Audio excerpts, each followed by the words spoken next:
तुम रुको, मैं बहू को बुलाती हूँ। शिखा, बहू बाहर आना। आई मम्मी जी। जी आपने बुलाया मुझे? हाँ बेटा, ये देख बेटा, हमारे घर आज कौन आया है। ये लक्ष्य के बचपन का दोस्त है और ये इसकी पत्नी। नमस्ते। नमस्ते। नमस्ते। अब एक बात बताइए, आपको शर्म नहीं है कि बिल्कुल भी मैनर्स नहीं है क्या? किसी के घर में जाते तो कम से कम जूते चप्पल बाहर उतार के आते हैं। पता नहीं कहाँ से घूम फिर के आ गए हैं इतने गंदे जूते लेकर। बाहर जाइए, उतार कर आइए। मैट बहुत महंगा है हमारा। जाइए। जी। बिल्कुल भी तमीज नहीं, बताओ। बोल कर भेजना पड़ रहा है।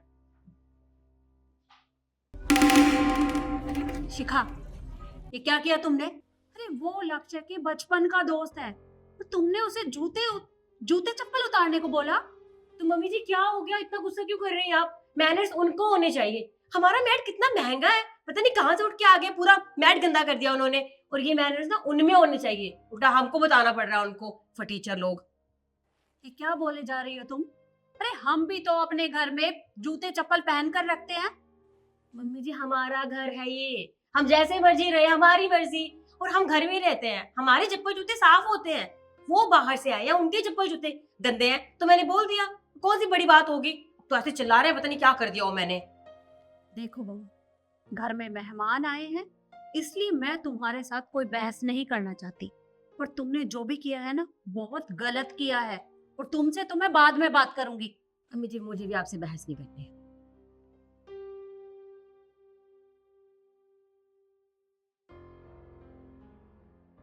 तुम तो बोलते थे तुम्हारा दोस्त बहुत अच्छा है।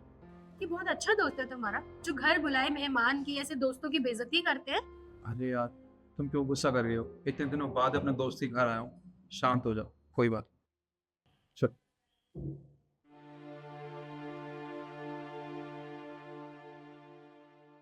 भाभी जी, वैसे आपका घर तो बहुत अच्छा है। अच्छा तो होगा ही ना, पूरे 2 करोड़ रुपए का जो है। अब आप छोटे मोटे घर में रहते हैं, आपने कभी देखा नहीं होगा। आप तो सरप्राइज हो गए होंगे इतना बड़ा घर देख के, है ना? वैसे एक बात कहूँ आपसे, बुरा मत मानिएगा। आप यहाँ अपने दोस्त से मिलने आए तो कम से कम फोन कर देते कि हम आ रहे हैं। इसे बिना बुलाए आना अच्छी बात थोड़ी ना होती है। ओ भाभी जी, क्या है ना कि काफ़ी दिन हो गए थे लक्ष्य से मिले हुए, तो ऐसे ही मैंने सोचा कि क्यों ना उसे आके सरप्राइज ही दूँ। अगर मैं फ़ोन कर देता तो ये सरप्राइज थोड़ी ना रहता। इशू, भाभी जी को तो ये आप लोगों के लिए मिठाई। इसकी क्या जरूरत थी? वैसे भी देखने में तो बहुत सस्ती सी मिठाई लग रही है। आप भैया जरा इधर आना। वैसे क्या करते हैं आप? जी, मैं सरकारी नौकरी करता हूँ। हाँ, देख कर ही लगा था। जी मैम साहब। ये लीजिए, आप ये मिठाई रखिए और ड्राइवर के साथ शेयर कर लीजिएगा, ठीक है? Thank you ma'am. वो क्या है ना, हम सस्ती चीजें अपने घर में नहीं रखते। और आप जो मिठाई लेकर आए हैं वो भी बहुत सस्ती है, तो इसलिए मुझे पसंद भी नहीं है, तो मैंने दे दी। जी भाभी जी, वैसे लक्ष्य दिखाई नहीं दे रहा। कहाँ पे है लक्ष्य? ऑफिस गए हैं, तो रोज ही ऑफिस जाते हैं। अब इतने फ्री तो है नहीं ना कि सबके घरों में बिना बताए से घूमते फिरते रहे। बिजनेसमैन है, काम बहुत ज्यादा होता है।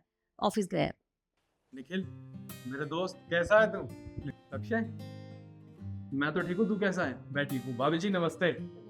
लक्ष्य, ऑफिस गए थे तुम, इतना जल्दी क्यों आ गए? अरे हाँ यार, मैं ऑफिस गया था, पर ऑफिस के बाहर ही माँ का फोन आ गया। माँ ने बताया मेरा दोस्त आ रहा है, तो मेरे से रुका नहीं गया, इसलिए मैं वापस आ गया। अरे तो काम जरूरी होता है, पहले काम पर ध्यान देते। ये तो बाद में फिर से मिलने आ जाएंगे तुमसे। नहीं शिखा, मेरे लिए काम जरूरी नहीं है, सबसे पहले मेरा दोस्त जरूरी है। और तुझे पता है, ये मेरे बचपन का दोस्त है। बचपन में शरारतें मैं किया करता था और इल्जाम इसके ऊपर आया करते थे। और तुझे पता है, आज ये आईएएस ऑफिसर बन गया है। तो ये लोग बहुत साधारण रहना पसंद करते हैं, कभी भी पैसों का दिखावा नहीं करते हैं। और अरे ये सब बात छोड़, तू एक बात बता, तूने इन्हें कुछ खिलाया पिलाया या नहीं? एक मिनट, मैं एक बार बात करके आता हूँ, तब तक तुम बैठो। आईएएस ऑफिसर है, मुझे पता नहीं था। सो सॉरी, मुझसे गलती हो गई। आप प्लीज मुझे माफ कर दीजिएगा। रियली, अब तुम सॉरी बोल रही हो?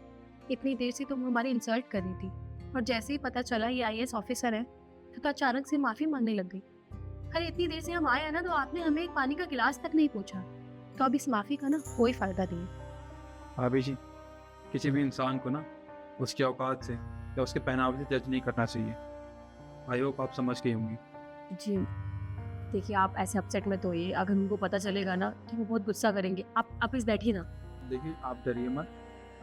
हम तो लक्ष्य को कुछ भी नहीं बताएंगे और आप भी मत बताना, वरना वो खामा खा आप पे गुस्सा करेगा, क्योंकि आपने उसके जिगरी दोस्त पे इतना गुस्सा किया, उसे इतना कुछ सुनाया। खैर, अब हम चलते हैं।